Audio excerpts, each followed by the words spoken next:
quiser, Júlia, a gente consegue, acho que, fazer uma ação colaborativa no YouTube. Então, a gente posta e a gente marca você. Se você quiser, você pode colocar no seu canal também. Pode marcar sim, que daí eu libero por lá. Top. Que daí fica em lives, né? Fica marcado em lives lá. Legal, pode fazer sim. Uhum. Eu só não sei se vai ficar em live, porque acho que a gente vai postar como vídeo.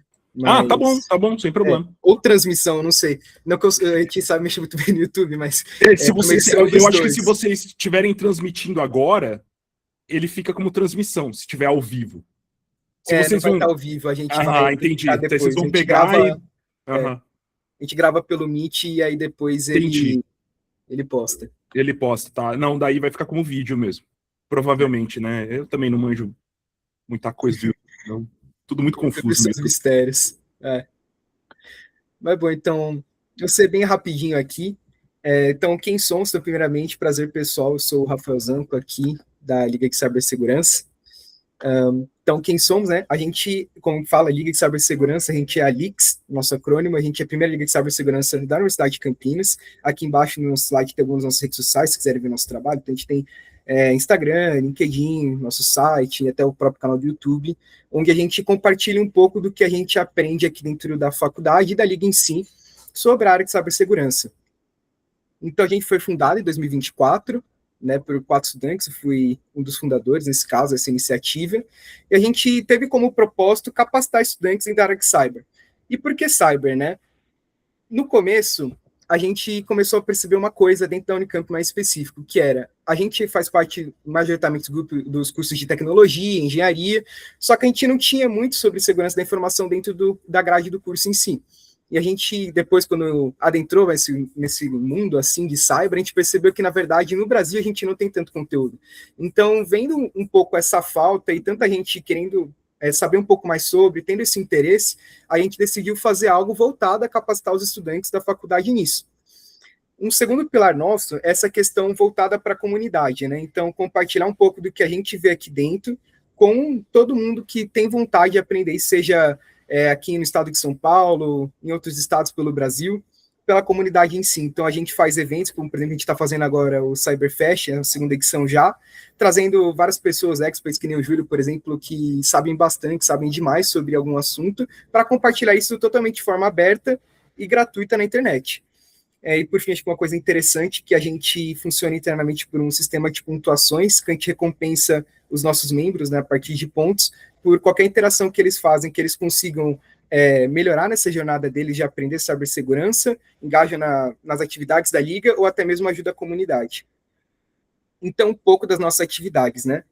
Hoje, a gente tem um pouco mais de 2.000 seguidores, somando os nossos canais de comunicação, e somos em primeiro lugar na pesquisa orgânicas do mecanismo de busca. Então, se jogarem Liga de Cibersegurança ou até mesmo Cyber Security League no navegador de preferência, a gente aparece. Alguns dos nossos eventos, a gente começou ano passado, né, como eu falei, então a gente teve o primeiro Cyberfest, e é engraçado a gente já ver um evento saindo para a segunda edição.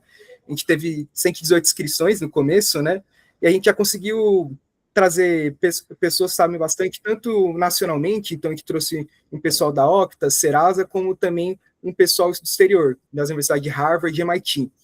E no segundo semestre, a gente teve um evento que foi o OffSec Fest, que ele foi voltado na área de segurança ofensiva, foi bem legal, inclusive está no nosso YouTube, todas as palestras lá.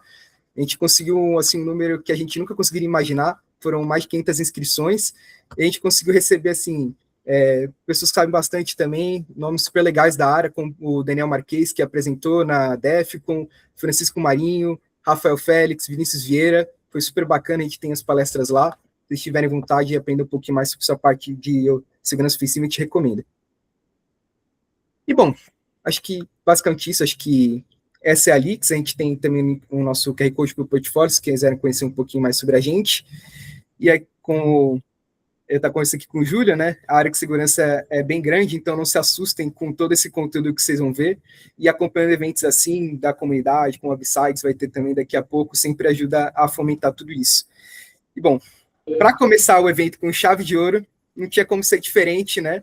Temos aqui, então, o Júlio Della Flora, como eu já falei um pouco, ele é um cara que sabe demais aqui na parte de hardware hacking, ele tem um canal do YouTube também super bacana, dê uma olhada, voltado para essa parte, é um dos novos mais influentes em hardware hacking no Brasil, e é uma grande honra ter aqui com você aqui com a gente, Júlio. Obrigado por ter aceitado o convite, viu? Cara, eu que agradeço e parabéns pela iniciativa de vocês. Os números já são bastante expressivos e realmente é o que falta hoje para a gente no Brasil. A gente não está nem perto da quantidade de iniciativas, de canais, de eventos de segurança que tem, por exemplo, nos Estados Unidos ou na Europa, né? Tem muita coisa para lá e aqui tem pouco, e inclusive nos últimos anos tá dando uma reduzida, inclusive. Porque tem eventos aí gigantescos, como, por exemplo, a H2HC, que, por exemplo, no ano passado não aconteceu. Foi. E eventos também mais de entrada, tipo a RoadSec também tão off. Então a gente vai perdendo eventos, e isso não é legal. É legal sempre ter o máximo possível de eventos, pode ser online, pode ser presencial. Se for presencial, muito, muito bom, né? Porque é sempre legal você encontrar as pessoas presencialmente, fazer contatos, fazer network, conexão com as pessoas, né? Dá para a gente, né, tocar grama de vez em quando, é importante. E parabéns pela iniciativa de vocês, e cogitem aí um dia fazer esse evento fisicamente dentro da universidade, sim, ou talvez num local, em outro local, né, em outro barracão, não sei, mas às vezes, como vocês já estão dentro da faculdade, fica mais fácil também, né? E assim, enfim, parabéns para vocês, e eu vou compartilhar aqui os slides. Deixa eu só achar os slides. Beleza. Ok.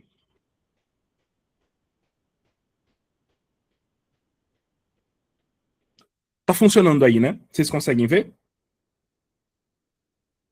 Ah, beleza, beleza. Tudo certo, então. Pessoal, o que eu quero mostrar hoje para vocês? Inicialmente aqui é um pouquinho do que eu trabalho, do que eu trabalhei, e como eu falei, estava falando até no começo aí, eu sei que o pessoal, deixa eu até colocar aqui na lateral para eu ver um pouquinho de vocês conversando, que eu tô com 2 monitores, mas um tá na lateral e daí fica meio difícil de olhar. Mas eu vou deixar ligado aqui. Bom, inicialmente eu estava até falando no começo da conversa que eu aceitei um outro emprego e estou conversando aí, a gente... Bom, na área a gente acaba achando oportunidades. Conforme você vai ganhando um pouquinho mais de senioridade na área, não que eu seja uma pessoa especial, uma pessoa sênior, uma pessoa muito boa, não. Você vai fazendo contatos. Eu acho que é importante, ainda mais para o pessoal que está que tá assistindo a gente e que está em período universitário, que está cursando a universidade. Cara, contato é muito importante. Você pode ser o melhor cara do mundo, você pode ter a maior experiência do mundo em temas muito complexos e fodas da área da computação. Se você não tiver contatos, você fica ilhado, você não consegue evoluir na sua carreira, e todo mundo sabe aqui, pelo menos o pessoal que tem que pagar conta, que não existe muito para onde correr, né? A gente tem que pagar a conta, a gente tem que ganhar dinheiro, e quanto mais dinheiro a gente ganha, menos escravo a gente fica do dinheiro, digamos assim, se a gente usar ele para o bem, né?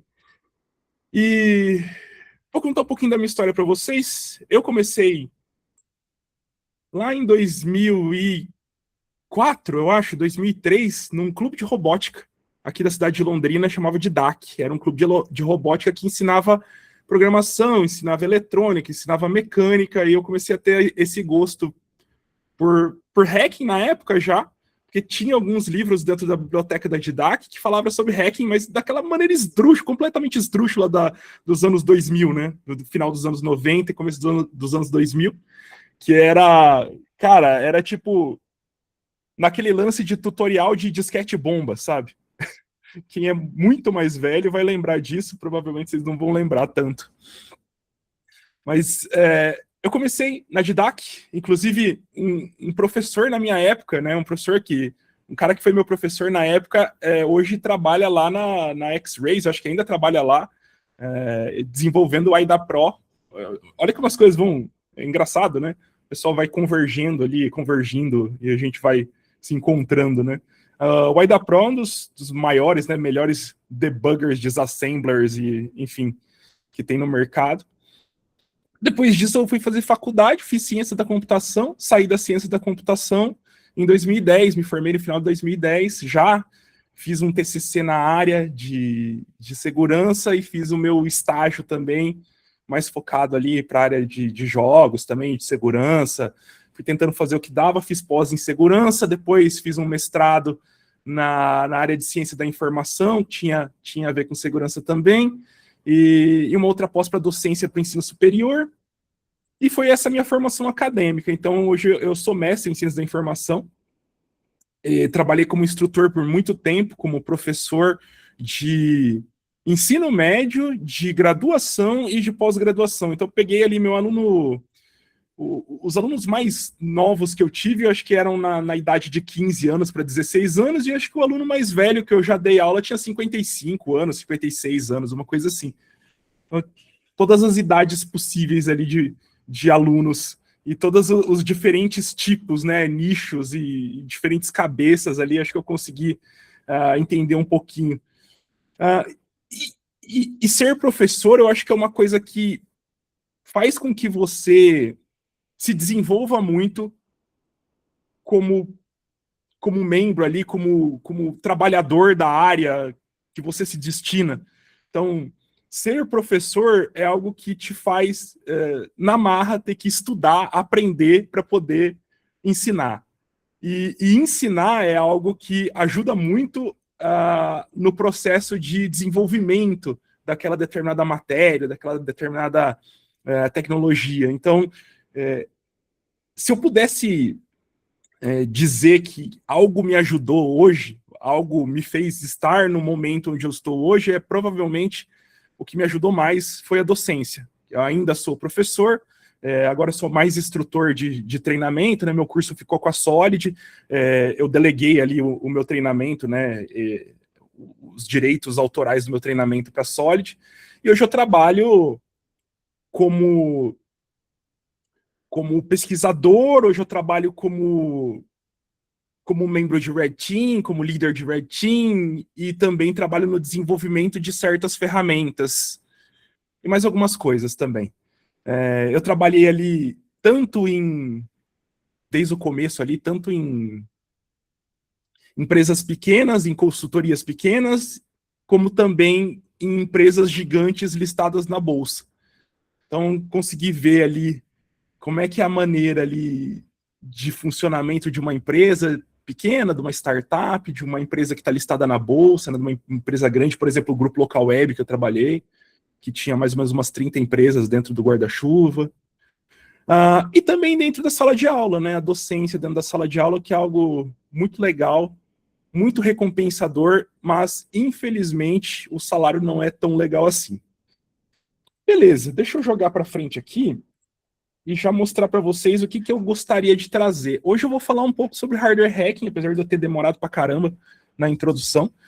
E eu vou falar sobre ferramentas para hardware hacking e o que é cada uma dessas ferramentas e o que acontece com cada uma dessas ferramentas, para vocês terem uma noção ali de, pelo menos assim, olha, eu acho que o Júlio já me falou dessa ferramenta.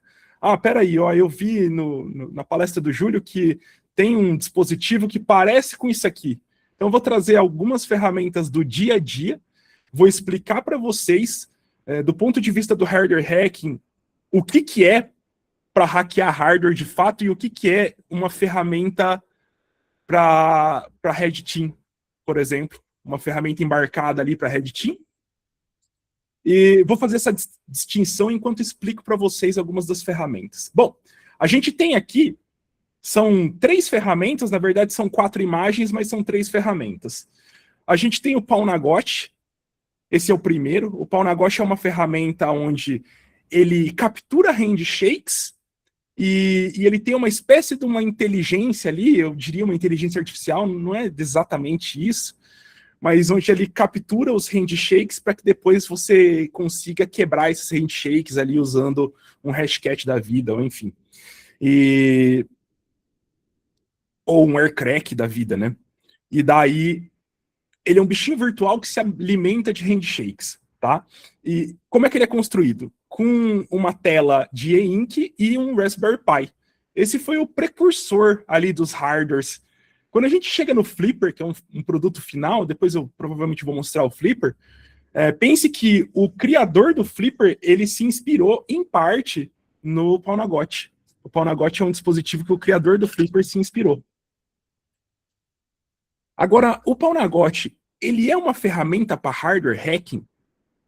Não. Não é uma ferramenta para hardware hacking. Ele é um dispositivo para segurança ofensiva. Ele é um dispositivo para Red Team. Ele é um dispositivo... Se você for pensar, ele é um dispositivo que serve para capturar handshakes. Ele não está hackeando hardware nenhum. E tudo que está aqui não está hackeando hardware nenhum. Do lado, vocês podem ver que a gente tem um dispositivo chamado de M5 Stack Fire, a versão Fire do M5 Stack. Eu até tenho ela aqui. Isso aqui é um microcontrolador, digamos que é uma interface de prototipagem, cujo microcontrolador é um ESP32. E dentro desse M5 Stack, ele está com um firmware que é chamado de Purple Hash Monster, que é um firmware que foi feito justamente com base no Pau-na-Gote. Então, falou, eu queria fazer um Pau-na-Gote, mas eu queria fazer um pro M5 Stack. Há muito tempo atrás esse firmware foi feito. E até hoje o pessoal usa. Ele faz a mesma coisa, ele captura handshakes para depois você poder quebrar esses handshakes no WPA2. Esses dispositivos estão ficando até bem datados já, porque a gente já está...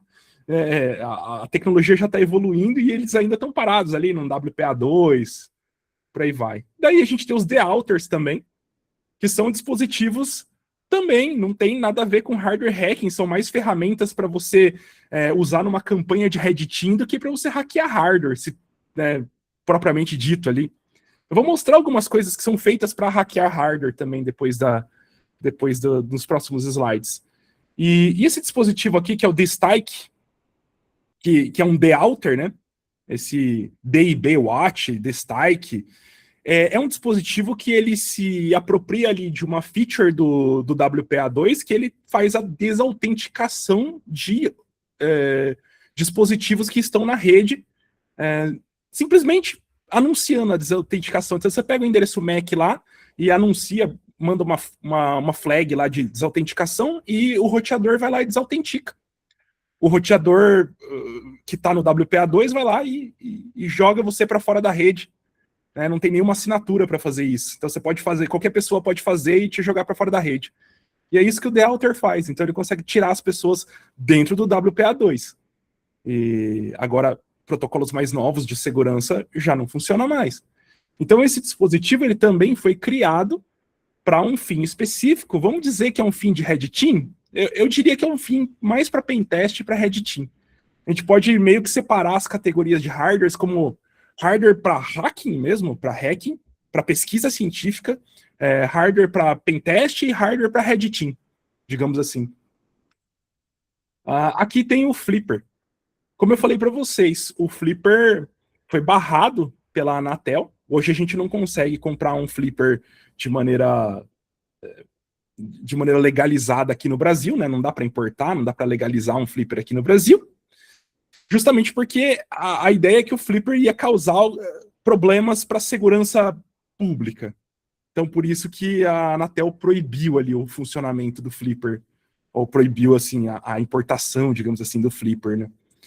E como é que a Anatel pode fazer isso? Ela pode fazer isso porque ela pode considerar ali que o hardware do Flipper não tem rádio homologado, então, se não tem rádio homologado, não pode ficar aqui, não pode ser importado, precisa passar por homologação.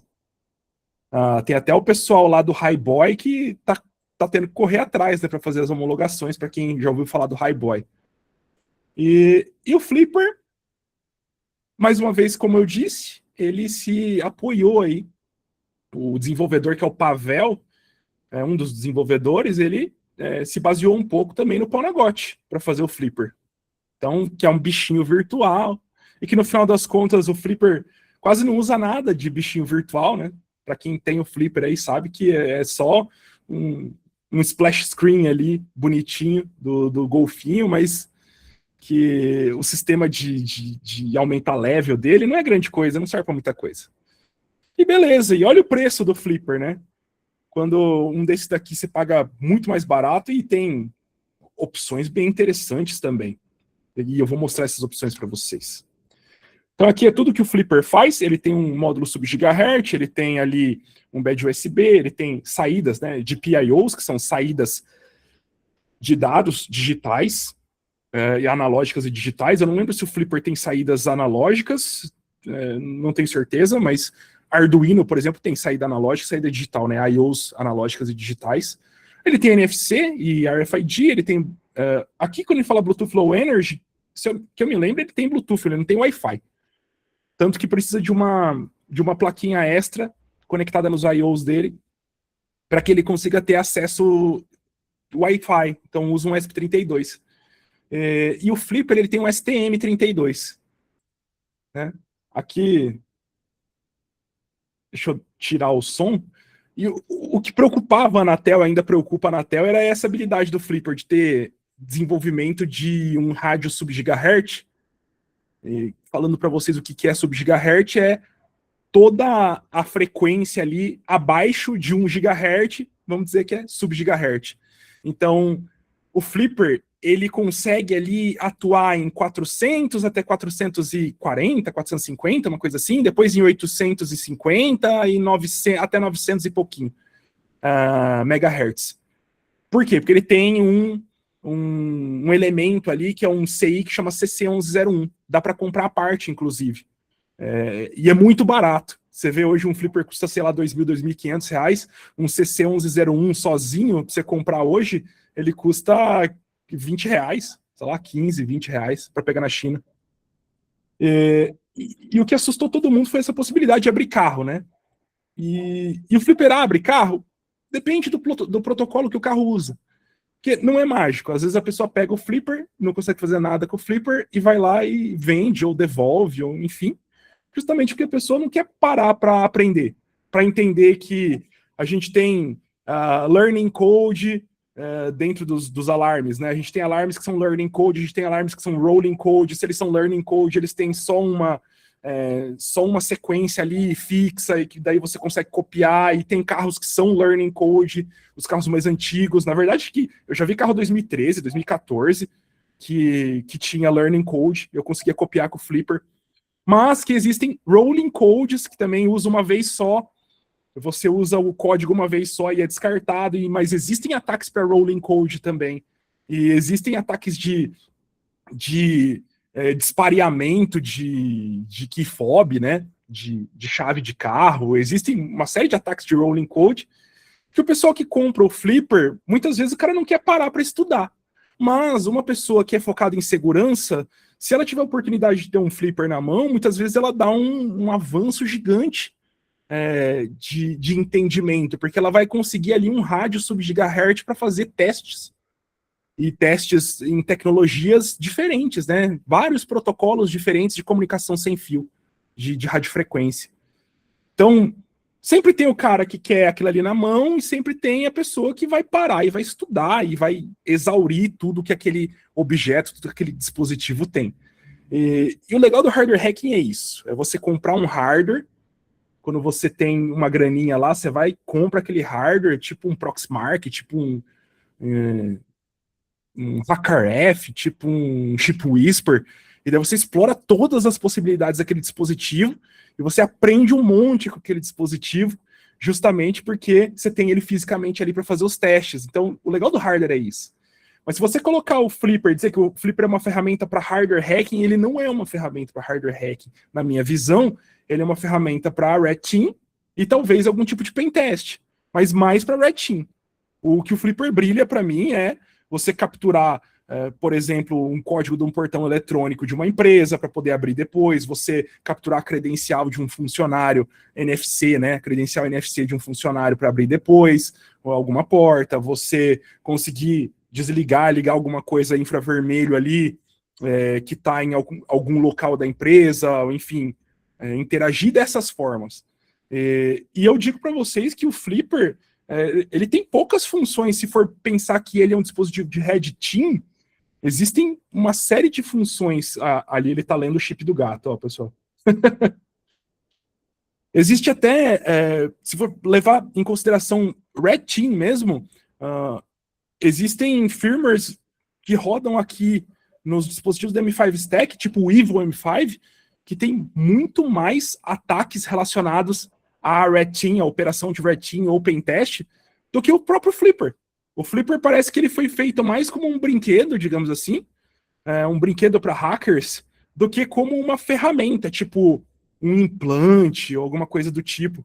Que nem a gente tem lá a Hack5, né, que desenvolve implantes de hardware, desenvolve hot plugs para hardware, desenvolve, enfim, ferramentas para auditoria de teste de invasão e diversas outras ferramentas. Para quem não conhece a Hack5, vale a pena dar uma olhada. Aqui eu tenho mais outros dispositivos que seguiram na mesma vertente ou beberam da mesma fonte que o Flipper. Depois que o Flipper lançou, o pessoal percebeu ali e falou, olha, que legal, dá para a gente fazer dispositivos aqui que vão ter determinadas funções, e esses dispositivos a gente pode criar e vender, ou a gente pode criar e levar nos eventos e trocar com os amigos.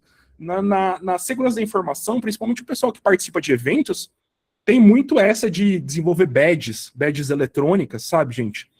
E de trocar essas badges eletrônicas entre si, ou de vender as badges eletrônicas em eventos. É muito comum nos Estados Unidos, o pessoal leva badges para vender. São basicamente obras de arte. E esses dispositivos, eles acabam entrando como se fosse uma badge. Então aqui, esse primeiro é o Willy, se não me engano, tá com o firmware do Willy. Não é o nome do hardware. Esse hardware aí é da... Eu não lembro se é da Liligou o hardware, mas o firmware, se eu não me engano, chamava Willy, e ele era especializado... Esse hardware aí é especializado em radiofrequência. Então, tudo que ele fazia era só coisas relacionadas à radiofrequência, a RF.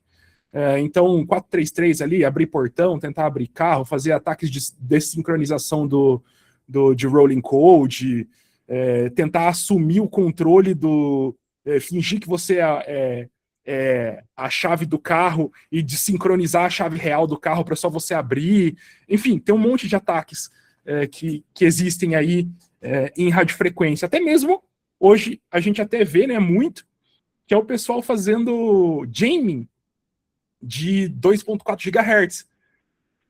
Por que o pessoal está fazendo jamming? Então tem esse HackCat aqui que provavelmente faz isso também, porque eu estou vendo várias antenas nele. O NRF24, que é esse microcontrolador que atua em 2.4 GHz, você consegue usar ele para interferir em 2.4 GHz. E o que está nessa frequência? A Wi-Fi e o Bluetooth. O Bluetooth normal, não o low energy, né, mas o Bluetooth normal, que, se não me engano, tem 80 canais, alguma coisa assim. Na verdade, é o low energy que ele eu acho que é o low energy que ele faz jamming, porque é entre o celular e a caixinha de som, mas enfim.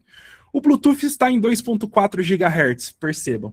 E daí o pessoal fala assim, eu queria parar com esse som horrível que o meu vizinho está tocando. Eu queria ir na praia, não aguento mais essas caixas de som da JBL aí, tocando alto, enfim. E é tudo por Bluetooth. Então o pessoal começou a correr atrás desse negócio de fazer jamming de Bluetooth. E o que acontece? O NRF24 não serve para isso, mas ele pode fazer um jamming, se não estiver tão longe, ele faz. Ele suja ali a faixa de frequência de 2.4 GHz até 2.5 por ali. Então é uma das coisas que hoje os novos dispositivos estão vindo também. Além do CC1101, eles estão vindo com NRF24. Então você vê, tem esse outro aqui, que é o Kiri, se não me engano, que eu acho que é de um... É de um cara que é fechado ali com a Hack5 também, esse Kiri, KiriCat aqui, DevKiri. Tem esse HackBat, que eu achei aqui para mostrar para vocês, que é como se fosse um clone do Flipper. A gente tem esse da Liligou também, que eu não lembro se é o T-Embed, ou o T-Display, ou o T-Deck... Não, pera, T-Embed. Esse é o T-Embed. Ele tem sub-gigahertz e tem também, faz leitura de NFC e de RFID. E a gente tem uma iniciativa brasileira, que é o pessoal do Highboy, né, o pessoal da High Code, e esse dispositivo aqui que está... isso aqui é só uma ilustração, porque ele vai sair completamente diferente disso, mas ele é o Highboy, que é um flipper brasileiro. O pessoal está desenvolvendo, entrou para financiamento coletivo, passou no financiamento coletivo, eles conseguiram juntar a grana necessária para fazer, e alguns membros do time do Highboy estão lá na China participando do processo de fabricação do Highboy. Então, olha só, né? Uma coisa brasileira, legal demais. Vale muito, muito a pena incentivar, inclusive. E daí aqui, a gente já entra numa coisa que não necessariamente vai servir para não necessariamente vai servir para Red Team, que é, por exemplo, o Proxmark 3. E você me diz assim, tá, Júlio, mas o Flipper, ele não lê RFID e NFC? Eu digo para você, ele lê. Tá, mas então por que eu preciso de um Proxmark? Porque, cara, se você pegar o Iceman Fork do Proxmark, ele lê até EMC, até cartão de crédito. Tipo, ele consegue reconstruir ali todos os blocos de um cartão de crédito. Ele consegue fazer pen test em vários tipos diferentes de cartões de RFID e de NFC. E ele tem anos e anos de desenvolvimento. Então, isso aqui é uma ferramenta, além de ser uma ferramenta para pesquisa científica, para hardware hacking, ela é uma ferramenta para pentest também, se você for pensar. Porque com o Proxmark, você consegue emular um cartão, só que é difícil. Tipo, você tem que pegar o cartão, aí tem uma maracutaia que você tem que fazer para ele emular o cartão, nem sempre fica fácil, como o Flipper. O Flipper você emula rapidinho. Então, ele não é tanto para pentest físico, ele é mais uma ferramenta de hardware hacking mesmo, é uma ferramenta para segurança, para fazer pesquisa científica, pesquisa de hardware. E por outro lado, a gente tem o Chameleon Tiny, o Chameleon Mini. E eu digo que o Chameleon Tiny e o Chameleon Mini, aí eles são dispositivos para pentest físico, ou para operações de Red Team, que daí ele guarda vários. Você consegue copiar 7, acho que 8 IDs diferentes ali de NFC ou de RFID, e depois você vai selecionando qual que você quer e ele emula. Então ele é um emulador de NFC e RFID. E a gente tem esse iCopy XS, que é super caro também, que entra mais ou menos na mesma do Proxmark. Ele quebra determinadas porções de dados ali que são dentro do NFC ali, pelo menos quando a gente fala dos cartões mais clássicos, né?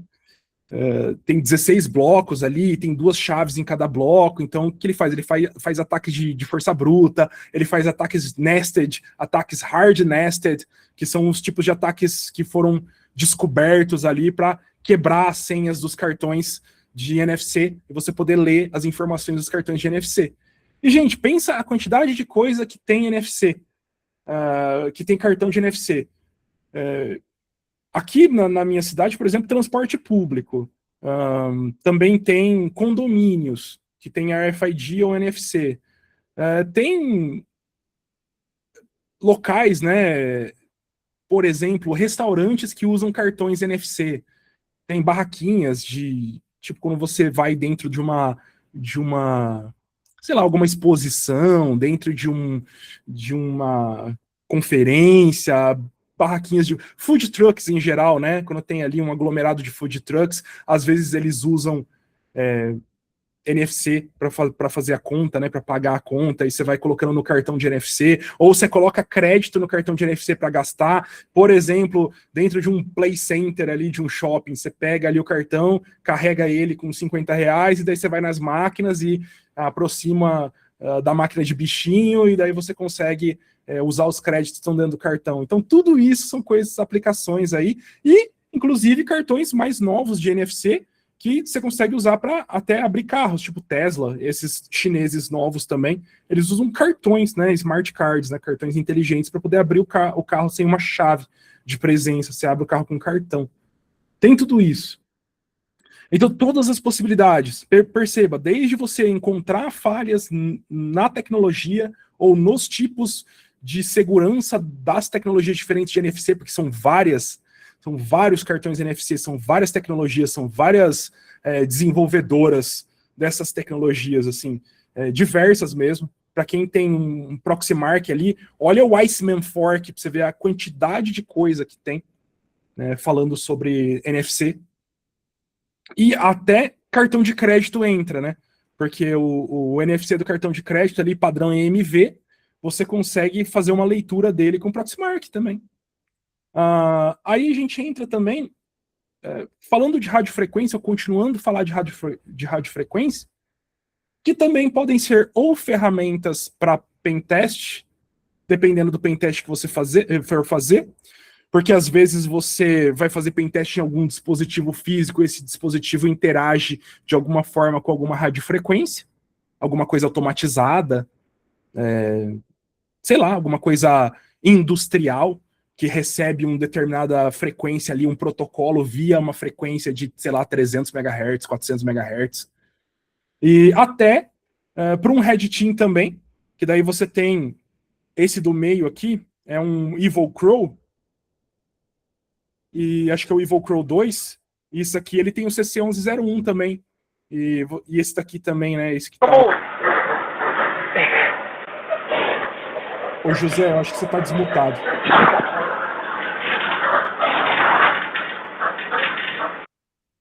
Pronto, mutou, beleza. Aí, o que acontece aqui, né? Tem o HackRF também, tem o Evil Crow, que é mais para pentest, é mais parecido com o Flipper, digamos aqui, mas o HackRF, por exemplo, é muito mais para pesquisa científica do que para ataque de campo. O HackRF1, ele vai de 10 MHz ali, ou 100 kHz, se não me engano, até 6 GHz de frequência ali, ele alcança até isso. E ele é muito mais voltado para pesquisa científica, porque justamente, se você não tem o porta-pack, que é um dispositivo que adiciona funcionalidades mais fáceis ali através de uma tela de LCD, você tem que montar, ou você vai ter que usar um software, plugar ele no PC e usar um software, ou você vai ter que montar a sua stack no GNU Radio, que é um software também para o desenvolvimento ali de radiofrequência, para você, sei lá, captar uma determinada frequência e transcodificar ela e deixar ela legível, ou enfim, descriptografar. Então o HackRF ele entra muito mais como uma ferramenta de pesquisa científica do que como uma ferramenta de pentest propriamente dita. Existem, obviamente, casos específicos, né? Mas uma ferramenta de Red Team, por exemplo, é muito difícil você usar um HackRF para uma atividade de Red Team. E aqui você tem esse SDR, RTL SDR, esse azulzinho aqui, que acho que foi o primeiro SDR que eu tive na minha vida. SDR vem de Software Defined Radio. Esse dispositivo, na época, pessoal, ele custava tipo R$25 quando eu comprei. E era incrível, custava R$25 e ele ia de 1 mega ou 10 megas, se não me engano, até 1.7 giga. Não chegava a 2.4, infelizmente, mas até 1.7 GB, cara, dá para fazer muita coisa. Eu lembro que quando eu comecei a mexer com esse dispositivo, eu aprendi muita coisa, até sobre radioamadorismo. Porque você conseguia pegar estações VHF e UHF, você conseguia ouvir as pessoas conversando, você conseguia ouvir rádio, você conseguia ouvir a TV, né, em determinada frequência, você conseguia, às vezes, ouvir a controladora de tráfego aéreo, você conseguia... Cara, é muita coisa. Dava pra fazer muita coisa. E ele só recebia informação. E aqui, não está aqui, mas um Raspberry Pi, por exemplo, se não me engano, é o pino de I/O 4 dele, ou 4 ou 7.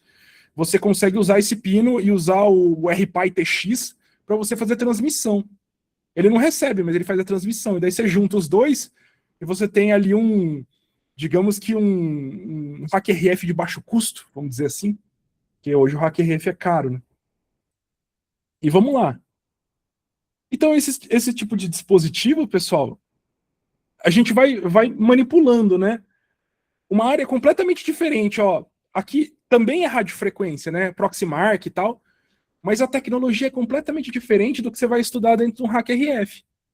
Se brincar com um HackRF, você consegue ler RFID, só que você vai precisar mudar uma antena, construir uma antena, você vai precisar de uma stack correta, você vai precisar de uma comunicação correta. Super difícil você conseguir fazer o HackRF funcionar, porque ele é um SDR puro, né? Mas olha a quantidade de coisa que tem para estudar. Só focando nos gadgets, só focando nos eletrônicos, já tem uma quantidade absurda. E, pessoal, radiofrequência, para quem é engenheiro de radiofrequência, cara, é literalmente magia negra. Radiofrequência é um negócio que, assim, cara, você tem que estudar só isso a vida inteira. É bizarro. Assim, para fazer antena, é um negócio fora da realidade. E as pessoas pensam assim, a antena é só, sei lá, você cortar um fio no tamanho que você quer e pronto. Cara, é fora da realidade. Para você desenvolver uma antena que performe bem, é um esforço gigantesco. E daí a gente tem, falando em antena, a gente tem dispositivos aí como o Nano VNA, que é um Vector Network Analyzer, e a gente também tem um Spectrum Analyzer e gerador de sinal. A gente tem essas duas ferramentas aí. O VNA ela serve para testar a antena, para você saber ali o dBi da antena, o ganho que a antena tem e em qual local da frequência, da faixa de frequência essa antena tem determinado ganho. Ela serve para testar filtro, um filtro passa alto, passa baixo, ou um filtro ali que vai cortar ali uma determinada frequência para você ver de fato se está cortando essa determinada frequência do filtro. O VNA faz esse tipo de coisa. E o analisador de espectro basicamente faz também o que o próprio SDR faz, né? Ele analisa espectro eletromagnético, né? Ele vai ver ali em quais locais, meus cachorros tão feios hoje aqui. Ele vai ver ali dentro de uma determinada faixa de frequência o que está acontecendo ali, se tem uma transmissão, se tem uma comunicação, se tem chiado, se tem ruído. E não é para ouvir, mas é só para analisar no gráfico. Né? Um analisador de espectro ele vai dar para ver ganho também. Então você vai colocar ali um amplificador de sinal, você vai conseguir ver o ganho do sinal, você vai ver a antena, você vai, enfim. Analisador de espectro dá para usar de diversas formas, muito mais focado na eletrônica do que na computação em si. Mas é algo que, se você for trabalhar com SDRs, com radiofrequência, você fatidicamente vai cair, vai perceber que você vai precisar de um VNA. Provavelmente, porque você vai querer começar a fazer suas próprias antenas, e as antenas que você vai fazer sem um VNA, sem usar VNA, vai ficar um lixo a antena, e daí você vai querer comprar um VNA para tunar a antena e ela ficar boa ali para a frequência que você quer. Vocês estão até vendo aqui, desse lado aqui, um Spectrum Analyzer com uma antena de PCB. Uma antena feita num formato de PCB. E, cara, a antena é um negócio que parece uma runa. Alguém vai lá, algum antigo mago vai lá, desenha uma runa e, de repente, aquilo lá pega 12 dBi de ganho. É incrível. É um negócio bizarro, assim. Ou, sei lá, o cara vai e escreve um garrancho ali numa placa, numa PCB, e aquilo ali filtra, sei lá, 4 MHz até 12 MHz. Não sei. E isso acontece, pessoal. Tem componentes passivos, assim, é só cobre. O cara só fez um desenho esquisito no cobre e aquilo ali vira um filtro, ou vira um amplificador, ou vira, enfim, uma antena. É bizarro, é bizarro. Aqui a gente tem as ferramentas da própria Hak5. A gente tem as ferramentas da Hak5, começando aí pela mais conhecida, que é o Rubber Duck. Hoje já nem é mais essa versão antiga do Rubber Duck. A gente tem outros dispositivos que são parecidos com o Rubber Duck, mas para quem não conhece, o Rubber Duck é um dispositivo malicioso que se aproveita de uma técnica chamada Bad USB, ou Bad USB, que é onde ele se transforma, ele emula ali dispositivos de interface humana. E quando eu digo isso, quer dizer teclado, mouse ou joystick. E emulando um teclado, ele consegue digitar comandos.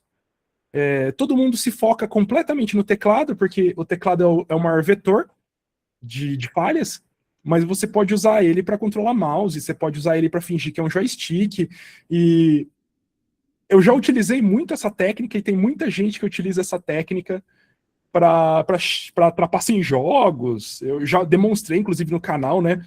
Tem umas trapaças em jogos que eu mostrei, obviamente com cunho educacional, né? Pessoal que não tem nem tempo para jogar videogame mais.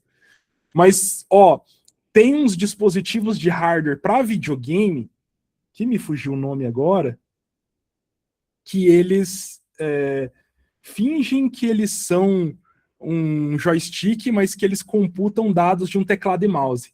O Cronos, isso aí, Jonathan. Cronos Zen. Um deles é o Cronos Zen. O Cronos Zen, ele finge que ele é um joystick, mas ele pega os dados do teclado e mouse. Daí você consegue jogar de teclado e mouse, daí ele transfere para o eixo XY do joystick. E outra coisa legal do Cronos Zen é que, se você joga cross-plataforma, você pode habilitar o auxílio de mira quando você está jogando de joystick. e daí o ChronoZen ele finge que não é um joystick, ele se aproveita do auxílio de mira e você tá jogando de teclado e mouse com auxílio de mira, cara. É isso que o ChronoZen faz, uma das coisas, né? Ele faz várias outras coisas, né? E isso é vendido na internet, no AliExpress. E ele tem macros de hardware que burlam o software do anti-cheat. Tem também. Tem sim. Não vou falar, tem o DMA, né? São as placas de DMA também, mas não vou nem entrar aqui no mérito, né? Mas o DMA, que é uma pesquisa incrível do Wolf Frisk, quem começou toda essa pesquisa foi o Wolf Frisk, o DMA, que era o acesso direto à memória. Vai vendo, cara, o acesso direto à memória não era para hackear, não servia para você hackear joguinho. O acesso direto à memória foi uma pesquisa do Frisk e servia para você fazer ganho de acesso em computador, em servidor, em Windows. Porque que ele fazia? Ele catava informação de senha dentro da memória e você conseguia, com o computador travado, você destravava o computador, você pegava a informação da senha do computador. Então era para escalação de privilégio que servia o DMA ataque, né? Exatamente, o Pablo, tudo em nome da ciência. Exato. E daí o que acontece, pessoal? O DMA, né, é um dispositivo que foi evoluindo, os caras falaram assim, tá, e o que é o DMA, né? O acesso direto à memória. Essa é uma funcionalidade na computação atual. Os computadores, todos eles ficaram muito mais rápidos depois que surgiu isso, não só na computação, mas em microcontroladores de uso geral também, que faz com que determinados barramentos acessem a memória sem precisar do processador. Então, dentro do computador, se você instala uma placa de DMA, você consegue acessar endereços de memória sem que o processador saiba que você está acessando. E daí o que acontece? Se o processador não sabe, o anti-cheat não consegue bloquear, porque não tá computando. Então, o PCI Express ali, 16X, ele tá acessando o dado da memória sem o processador ver. E daí, essa é toda a brisa. Daí ele acessa lá no CSGO, por exemplo, ele acessa um determinado endereço de memória que você sabe que está guardado ali o mapa, ou as informações do mapa, ou o que desbloqueia um aimbot. Eu já não lembro direito como é que faz a conversão ali para um aimbot da vida. Óbvio, para aimbot é mais difícil. O mais fácil é o map hack. O map hack é só uma flag ali que você inverte ali, que você consegue já habilitar o map hack ali. E daí, pessoal, você consegue usar. Teve alguém que mandou alguma coisa grande aqui, eu não vou conseguir ler agora, Heitor. Deixa a pergunta aqui, depois eu leio, beleza?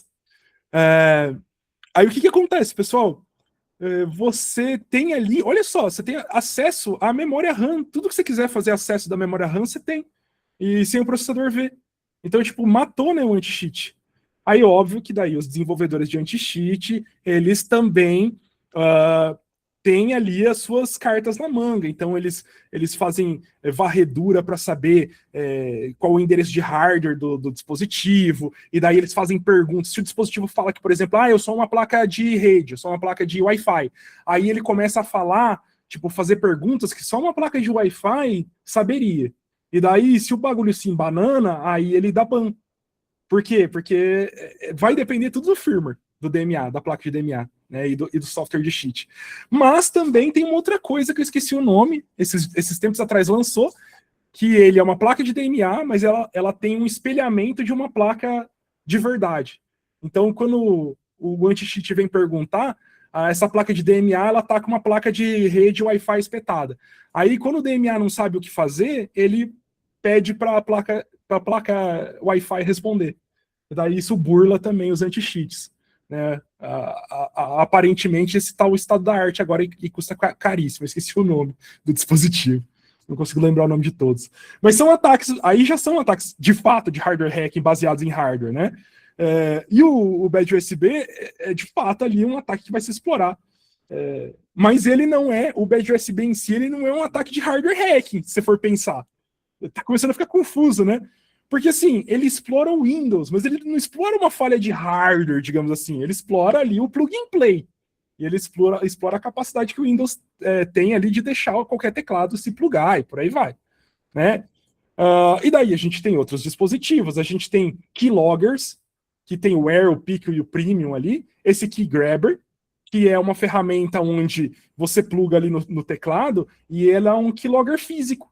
Então, ela faz toda a captura de dados, todos os dados passam por ele, ele captura todos os dados e depois ele envia. Então, ele finge que é um teclado também, só que ele pega os dados originais do seu teclado, copia e depois envia os mesmos dados.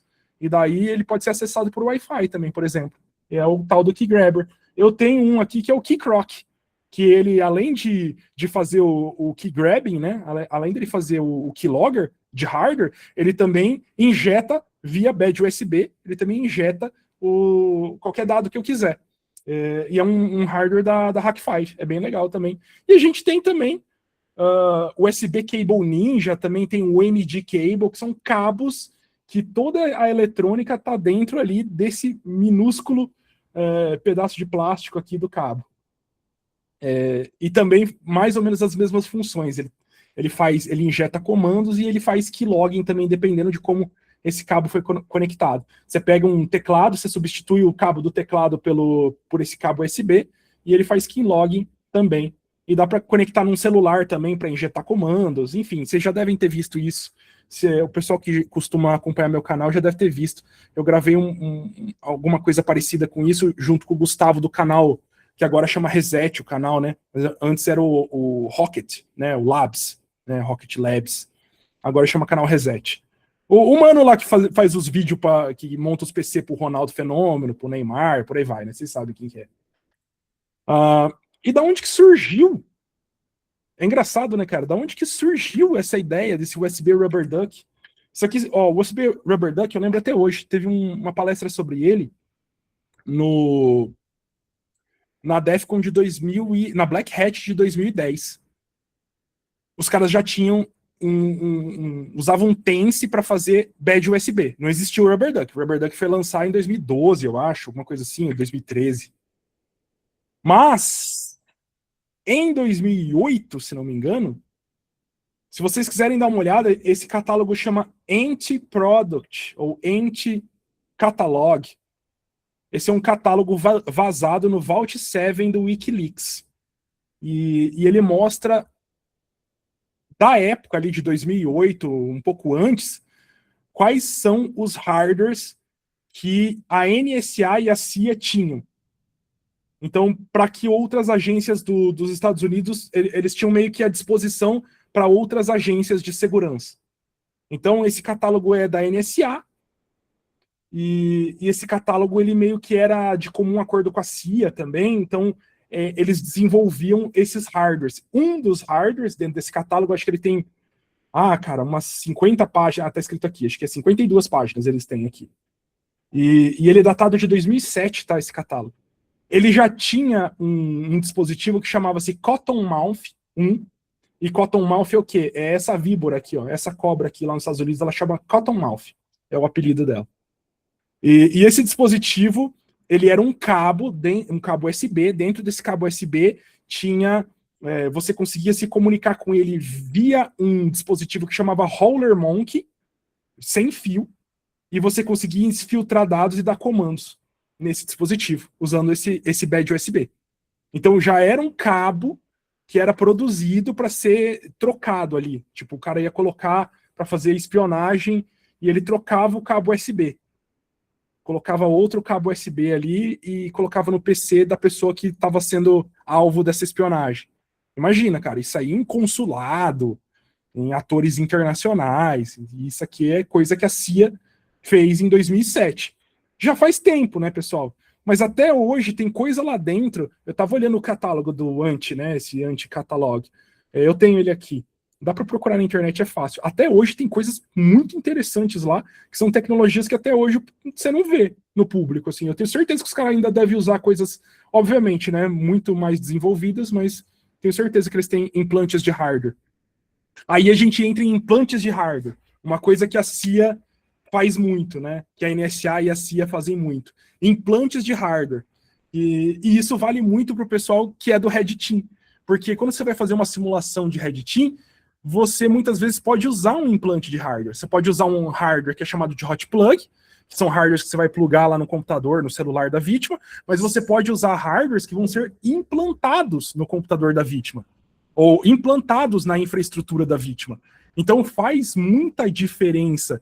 E você saber desenvolver esse tipo de hardware é um diferencial gigante dentro de um Red Team. Quando você atua dentro de um Red Team, você que vai atuar dentro de uma empresa ou dentro de uma consultoria e você vai fazer uma atividade de Red Team, né, uma emulação de Red Team, uma simulação de Red Team, uma emulação de APT, você pode utilizar os implantes de hardware que você mesmo criou. Porque não vai ter coisa, assim, não é fácil você comprar implantes de hardware, né? Você vai basicamente ter que produzir os seus próprios implantes de hardware, né, pessoal? E daí que entra mais um dispositivo aqui que eu vou mostrar, que é o meu mesmo dispositivo aqui. E uma coisa legal disso aqui é que eu desenvolvi o meu próprio implante de hardware justamente para fazer, não só esse, né, pessoal? Se vocês forem olhar os meus outros vídeos, vocês vão perceber que eu desenvolvi alguns implantes de hardware, mostrando para vocês. Desculpa aí, pessoal, do barulho, tá? Eu até me desconcentrei aqui. Mas, olhando esse catálogo e olhando o que o pessoal desenvolve, o pessoal da Hack5, eu pensei assim, legal, eu trabalho com isso, trabalho com hardware, trabalho com Red Team, eu vou começar a desenvolver os meus protótipos de implante. E olha só, eu desenvolvi esse aqui, o vídeo tá no meu canal, se vocês quiserem ver, Hardware Hack.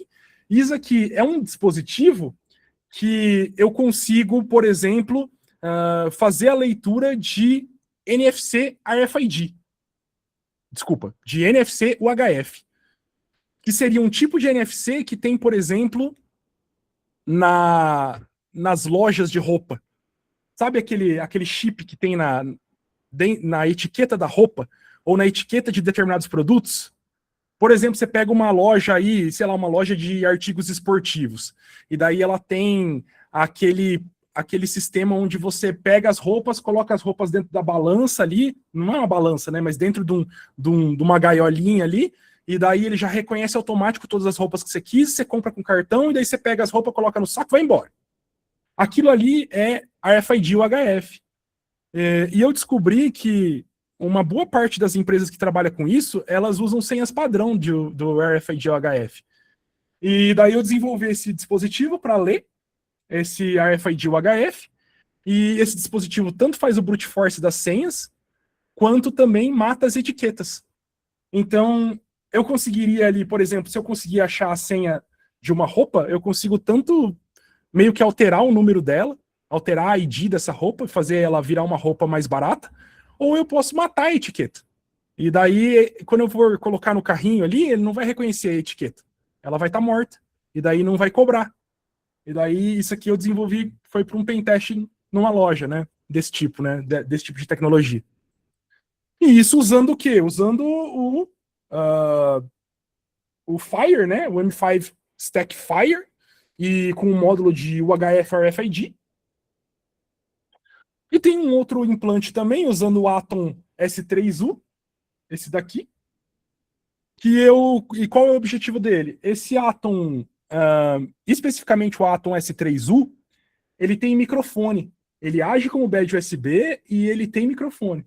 Então esse dispositivo aqui, eu ligo ele em qualquer lugar que eu ligar ele começa a fazer streaming do áudio que está acontecendo na sala.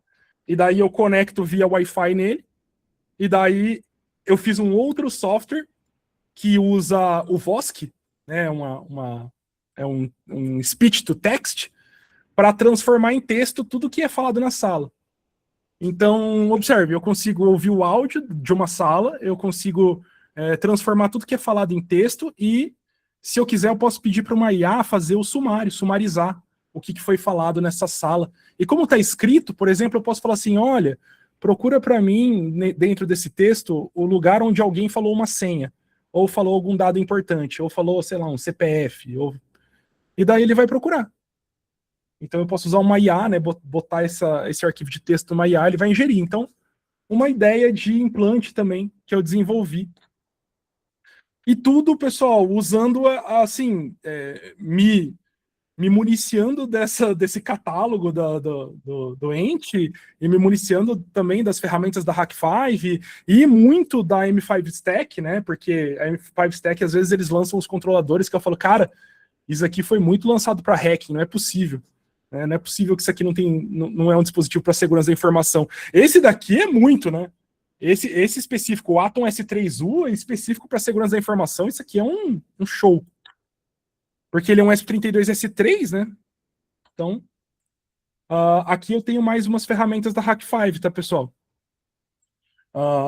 Aqui tem o Screen Crab, eu tenho também, que é um dispositivo que ele é um screen logger. Então você coloca ele atrás de um projetor, você coloca ele atrás de um computador entre os cabos HDMI, então entre o cabo HDMI do PC e o cabo HDMI que vai para o monitor, ou entre o cabo HDMI de um projetor, ou entre o cabo HDMI, enfim, de um telão, de uma televisão, o que você achar válido. Vamos supor, dentro de uma sala de reuniões. E daí você consegue visualizar tudo que vai passar naquela televisão. É como se fosse uma placa de captura, mas é uma placa de captura Wi-Fi, e é uma placa de captura que você conecta no seu Cloud C2, no seu centro de comando e controle. E ela vai exfiltrando ali screenshots ou vídeos do seu centro de comando e controle. E daí a gente tem o Bash Bunny. O Bash Bunny é como se fosse um Rubber Duck, só que ele também tem espaço de armazenamento dentro dele. Então, quando você pluga ele se transforma, aparece ali dentro do seu computador tanto o endereço de hardware de um teclado, quanto o endereço de hardware de um mass storage, de um pendrive. E o que ele faz? Ele consegue pegar informações ali de dentro de determinadas pastas no seu computador e já jogar tudo para dentro dele, né? Essa a parte legal do Bash Bunny. Você pluga, ele demora, sei lá, 30 segundos, ele já copiou tudo que precisava copiar para dentro do seu pendrive. Você não precisa mexer no computador, é só você plugar, ele mexe automático, pega ali a pasta de documentos, joga para dentro dele e pronto, você copiou. Imagina só, para lugares onde você tem um computador que não tem... Às vezes tem um computador, mas você não tem acesso a mouse, não tem acesso a teclado, não tem monitor, tá só o computador rodando ali. E daí você consegue fazer exfiltração de informação, mesmo assim, mesmo não tendo teclado, não tendo mouse, não tendo monitor. Ferramenta da Hack5 também. O Pineapple, né? Uma das ferramentas mais conhecidas da Hack5, justamente por fazer pentest em rede sem fio. E não só em rede sem fio, pessoal. Quando eu vou fazer pentest em máquina de cartão, a gente usa muito o Pineapple, porque daí a gente fica mudando o DNS, fica mudando, sabe, DHCP, fica mudando, enfim, a gente fica envenenando a rede, e o legal é que a maioria das coisas tem conexão Wi-Fi, então, pelo próprio painel do Wi-Fi Pineapple, a gente consegue fazer uma série de ataques na própria rede, sabe? Então facilita muito. Eu e os meus colegas de trabalho aqui, sempre que a gente vai fazer um ataque numa máquina, num IoT, alguma coisa do tipo, a gente conecta, geralmente a gente conecta ela no Pineapple, porque daí a gente tem controle total ali, a gente consegue fazer, consegue analisar também muito facilmente. Assim, ele facilita, né, pessoal? Não é que ele resolve, mas assim, você não precisa ficar abrindo o Wireshark, você não precisa ficar fazendo na mão ali os ataques, sabe? Que você gostaria de fazer na Wi-Fi, você não precisa ficar injetando pacote, ele faz tudo automático para você. Então é muito legal. É caro também, é tudo caro hoje em dia, né? Ainda mais com o dólar, por isso que tá, ainda mais com a importação, né? Que agora é 90 e lá vai pedrado. Aí é feio mesmo, né? Eu só vou terminar, daí eu dou um talento nas perguntas de vocês aqui, tá, gente? Isso aqui é um field kit da Hack5, olha a quantidade de coisa que eles têm. Aqui, ó, esse aqui que eu falei, o Keycroc, eu tenho o Keycroc. Esse aqui é o LANTurtle, eu tenho um LANTurtle. Esse aqui, não lembro o nome, mas não existe mais, eles descontinuaram. Esse aqui é o Rubber Duck, esse daqui é o Screen Crab. E isso aqui é um 5 GHz do Wi-Fi Pineapple, que é uma rede de extensão, porque ele é 4 GHz, ele é 2.4 GHz. Aqui é o Shark Jack, tem 2 Shark Jacks aqui. Isso aqui é legal demais também, eu não mostrei para vocês, mas o Shark Jack é o seguinte, ele é um dispositivo que ele faz pentest automatizado, digamos assim. Você pluga ele se você acha ali uma rede, Tipo, você acha um plug FEM ali de rede RJ45, você pluga ele e ele automatiza o processo de pentest dentro da rede. Ele vai fazer o recon da rede, ele vai ver o que tem, daí ele manda para você via Cloud C2, se você quiser também, ou via o seu próprio celular. Você pode ligar ele via cabo, usando o cabo do celular e automatizar as coisas. É legal. E são ideias que você pode pegar. Eu tenho um monte de coisa que eu vejo que a Hack5 fez que eu falei, putz, a ideia é boa, mas os caras cagaram na execução. Tipo, o próprio Screen Crab. Tem um monte de coisa que teria para fazer a mais no Screen Crab, mas que só faz poucas coisas e é caro. Então, às vezes eu me encho de ideias e daí eu vou desenvolver alguma coisa, tipo essas duas coisas aqui que eu mostrei para vocês, né? Vou desenvolvendo umas coisinhas, né? E daí aqui, até para carro, né, pessoal? Ferramentas para a gente fazer hacking, para fazer car hacking. O Contact Bundle. Tem diversas ferramentas, né? Tem o MCP 2035 ou 2535, eu não lembro o nome do chip, que provavelmente é o que está sendo usado aqui. E ele vende, é bem baratinho, esses dispositivos. Para Arduino também dá para usar. Tem módulos de CAN bus também para você usar com o M5 Stack. Todos os tipos de M5 Stack tem módulo de CAN bus. Enfim, e tem softwares bem legais para você fazer modificações de carros também. No meu canal também tem, nos vídeos bem antigos tem. E aqui a gente tem também os ataques de fault injection, né? Vocês devem já ter visto o pessoal mostrando ataques relacionados a fault injection, que, por exemplo, você pega uma máquina de bichinho, vai lá e bota crédito na máquina de bichinho, ou uma slot machine, você vai lá e coloca crédito, ou um vídeo bingo lá, vídeo loteria, que você coloca crédito. Esses ataques são chamados de fault injection, mas são EM fault injection. E existem dispositivos feitos exatamente para criar essas oscilações e fazer esses dispositivos... por exemplo, o Penegui, né? O Penegui mostra bastante dele botando crédito em máquina de cartão, em máquina de bichinho, né? Mas não só isso, porque desse lado aqui, ó, vocês vão ver que tem um Pico EMP, né? Que é um chip shouter Pico EMP. E qual que é o objetivo desse dispositivo aqui?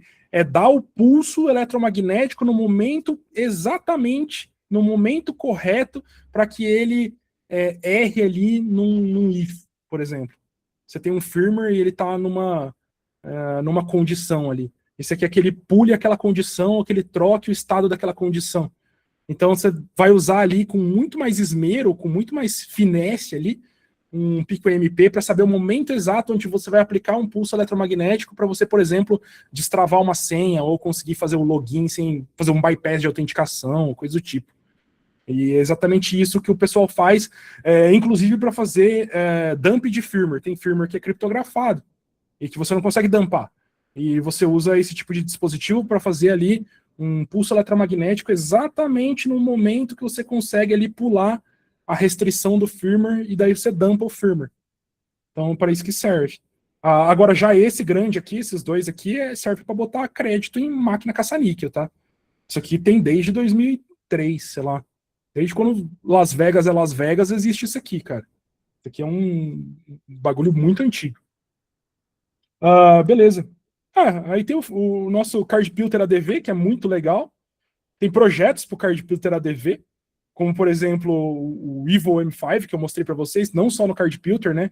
Do Chip Yellow Display, para vários outros dispositivos da M5 Stack. E ele tem uma série de ataques para, por exemplo, fazer pentest ou para fazer um Red Team. Às vezes Red Team, às vezes pentest, vai depender. Essas ferramentas, elas vão colocando tudo que é legal, né? Eles vão colocando, eu quero fazer um scan de Wi-Fi, agora eu quero fazer um scan de rede, agora eu quero fazer um Captive Port, agora eu quero fazer um ataque de Karma, agora eu quero fazer um ataque de Pratt, né? De impressora, fazer as impressoras imprimir na rede, e por aí vai. Então, olha só o tamanho disso, né, pessoal? Isso é um M5 Stack, acho que é o Nano, M5 Nano. E isso aqui tem Wi-Fi 6, tem 2.4 GHz, Wi-Fi 6, Bluetooth 5. Isso aqui tem um RISC 160 MHz, pessoal, é muita coisa. E olha a quantidade de coisa que dá para fazer com isso aqui. Ó.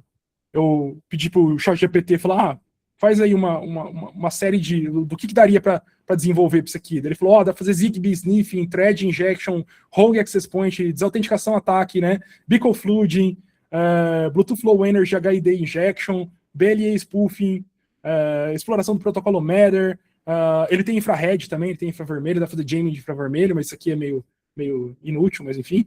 Replay de R, UART, né, dá pra fazer exfiltração de dados num debug. Isso aqui dá muito bem para você pegar e colocar ele, um implante tipo no estilo NSA mesmo.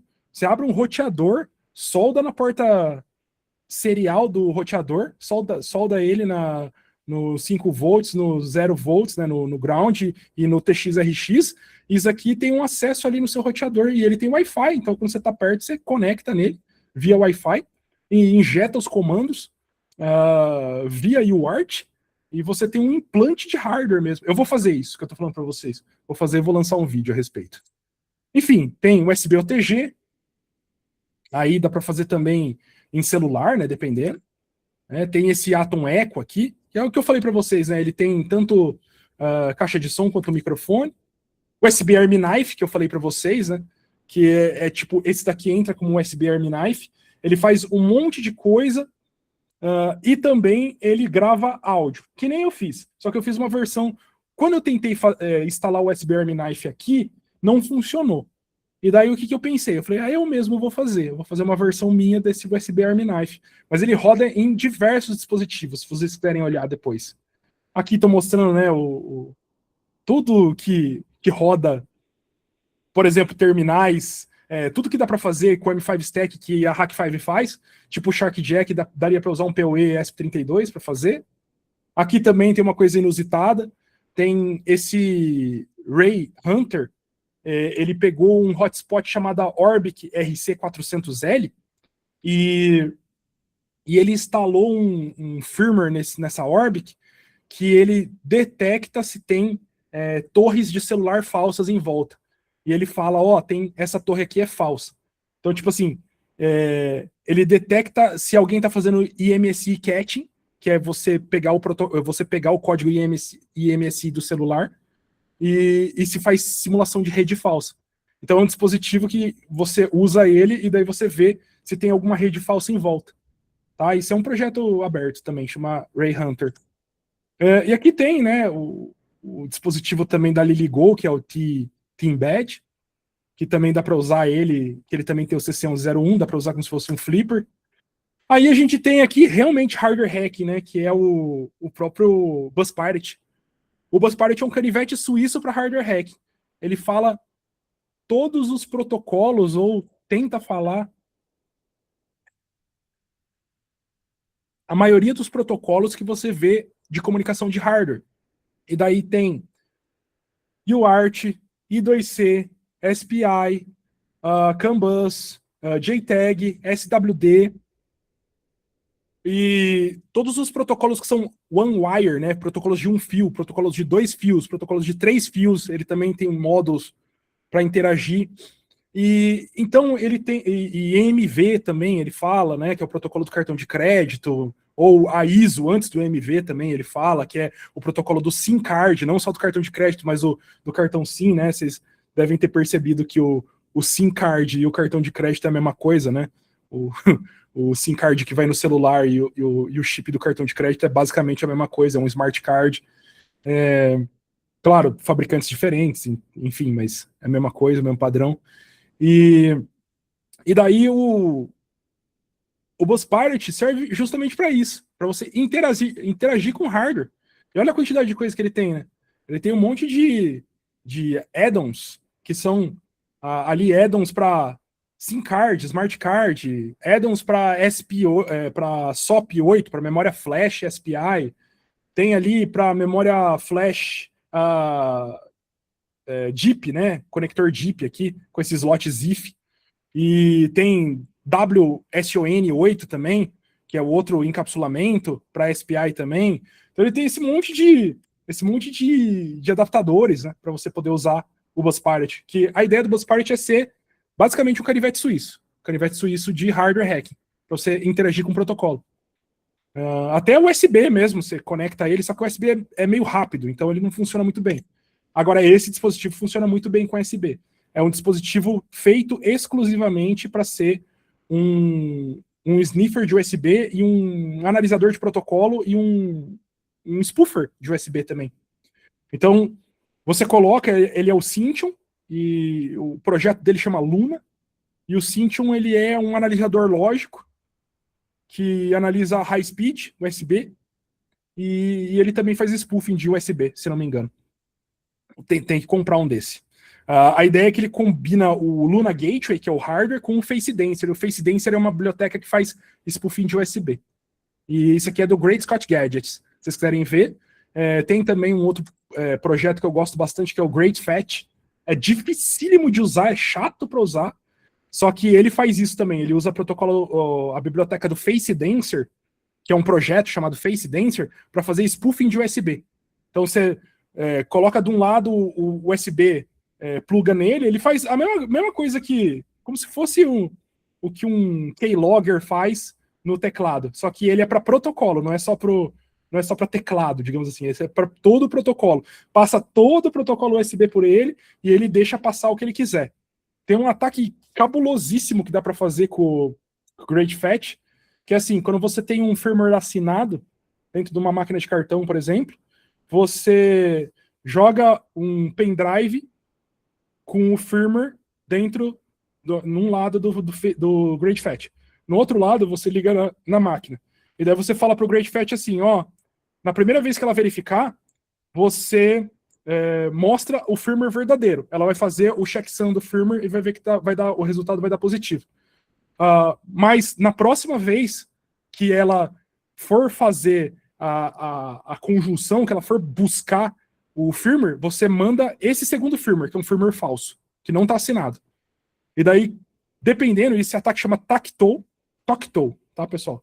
Que é time to use, time to check, time to use, tá? E daí, da segunda vez, você manda um protocolo, você manda o firmware falsificado. E daí você consegue, por exemplo, fazer um bypass de firmware, de assinatura de firmware.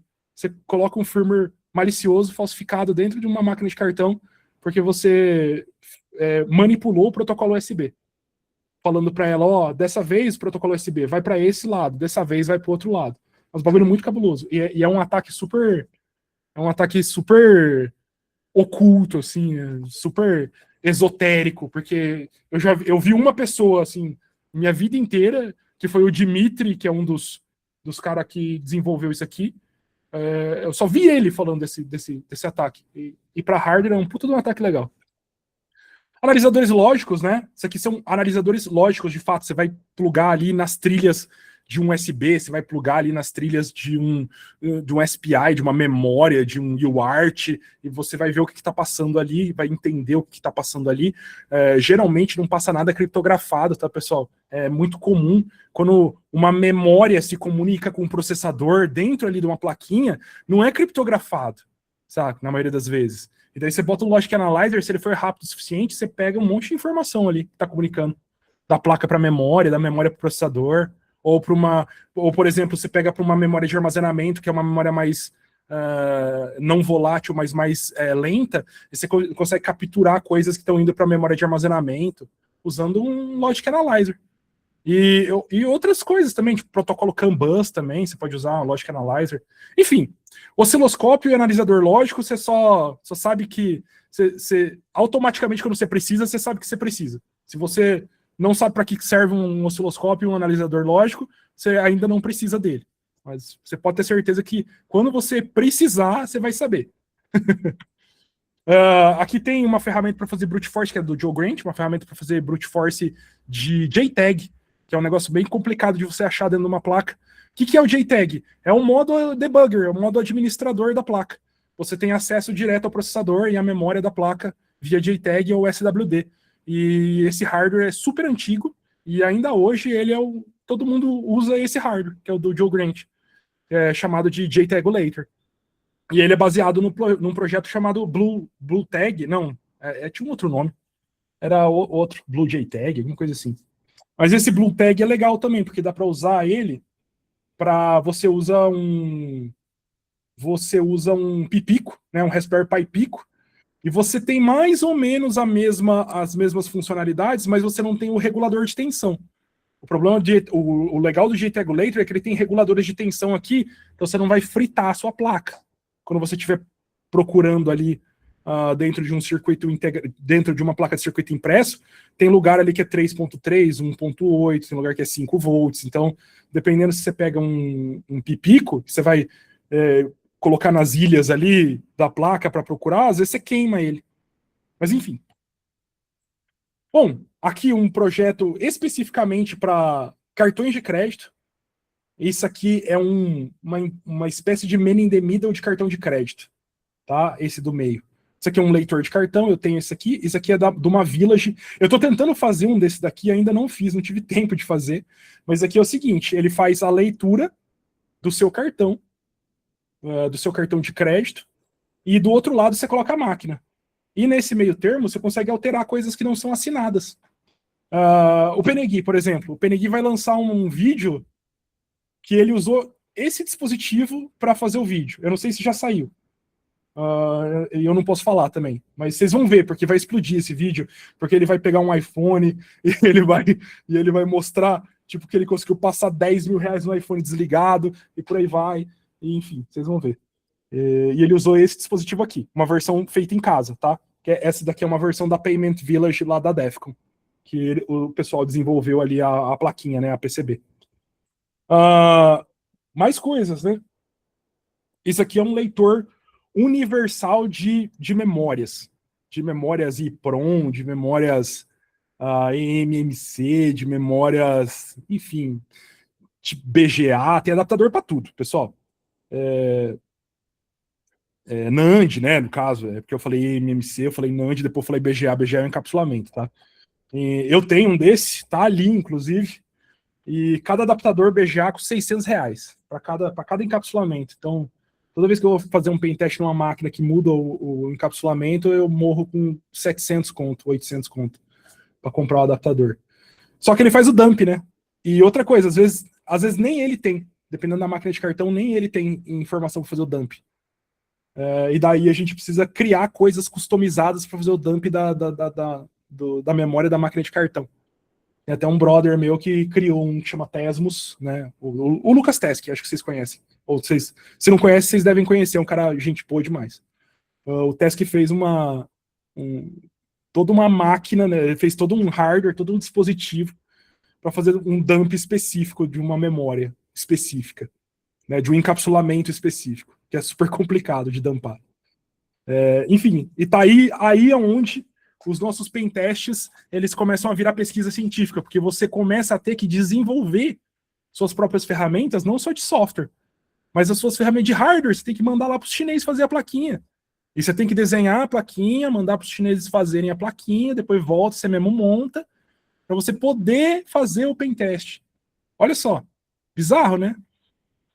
E quando não, você só vai prototipar em algo tipo como se fosse como se fosse um M5 Stack, por exemplo, Penegui. O Penegui, ele mesmo prototipou ali, pegou um Raspberry Pi, colocou duas antenas ali, que são esses dois PN532 ali, e colocou certinho nos I/Os corretos, e pronto, tá usando. Não precisou desenvolver nada. Mas às vezes você vai ter que desenvolver o próprio hardware. Pessoal, o que eu vou fazer agora? Se der tempo, porque eu acho que eu extrapolei muito tempo, né? Eu posso responder as perguntas de vocês. Vou tirar aqui o compartilhamento. Deixa eu tirar aqui. Para aí, compartilhamento. Desculpa pela demora, que eu sempre faço muito mais do que eu sou um cara verborrágico, cara. Eu falo muito. Mas se vocês quiserem aí, se der tempo, eu consigo responder alguma coisinha. Aí vai da organização do evento. Não, mas foi incrível, eu já agradeço, viu, Júlio? Muito obrigado pelo seu tempo aí, pela apresentação. Acho que foi. O pessoal tá falando aqui no chat, foi fenomenal. Eu que agradeço, pessoal. Fico feliz demais. Se vocês quiserem mandar algumas perguntinhas, umas 2, 3 perguntinhas, você também se sentir confortável a responder, né, Júlio? Isso, teve gente que mandou lá para cima. Eu acho que o Heitor, ele mandou uma pergunta e deixou lá para cima. Deixa eu tentar aqui responder. Com tantos dispositivos demonstrados durante a live, fiquei pensando em um uso de borda, game cheating de alto nível. Hoje, já vemos cheats baseados em FPGA, PCI Express, furando anti-cheats tipo EAC, BattleEye e há rumores de ataques de glitch de tensão em consoles para reabilitar JTAG temporariamente. Sim, já vi isso. A minha pergunta é, qual é a sua visão sobre o futuro de Hardware Assisted Cheats? Os anti-cheats serão forçados a migrar para soluções baseadas em TPM Secure, Secure Enclave, no caso, ou mesmo verificação remota de integridade do barramento? E qual desses desafios você considera tecnicamente mais difícil de resolver para as empresas de segurança de jogos? Cara, é legal, assim, ótima a pergunta. Quando a gente vai, naturalmente, a gente vai migrar para arquiteturas mais seguras e para melhores assinaturas de hardware dentro do nosso PC e melhor acesso também das ferramentas de anti-cheat tipo, de assinaturas de hardware do nosso PC, vamos dizer assim. Só que até onde você, como usuário, vai querer que o cara instale um malware no seu PC? Porque, por exemplo, o Valorant, o anti-cheat do Valorant é um malware. É basicamente um malware o anti-cheat de Valorant, cara. E daí, assim, se você se dá algum pau na empresa, se os caras invadem alguma coisa, a quantidade de informação que eles têm ali, eles têm acesso a todo mundo que tá jogando, saca? É isso. É porque é execução privilegiada, cara. Não tem como mudar, sabe? Então, por exemplo, a Valve. A Valve ela vai até um certo nível. Eu acho que vai ter muito mais reconhecimento por IA, de reconhecimento de cheat por IA do que reconhecimento via hardware. Você pega uma Faceit da vida, a Faceit é 200% via hardware, né? Eles não fazem nenhum banimento por consulta pessoal, né, de gente ali, porque na Faceit às vezes nem faz sentido, né? Mas o pessoal tem hardware, o pessoal tem hack específico para Faceit, firmware específico e pagamento mensal, né?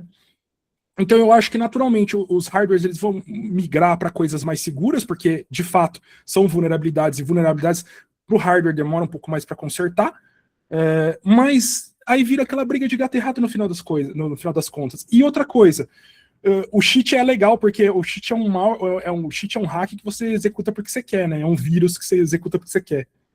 Tipo assim, é muito difícil você fazer anti-cheats, porque tudo o que você tem que defender está no PC de outra pessoa. Mas eu não desconto, eu não desconsidero, por exemplo, a possibilidade do pessoal daqui para frente migrar para plataformas de cloud, de jogo em cloud. Eu sei que ainda é bem bosta, né, hoje em dia, mas daqui um tempo, as coisas que são bem ruins hoje, daqui 2, 3 anos, às vezes elas ficam bem viáveis.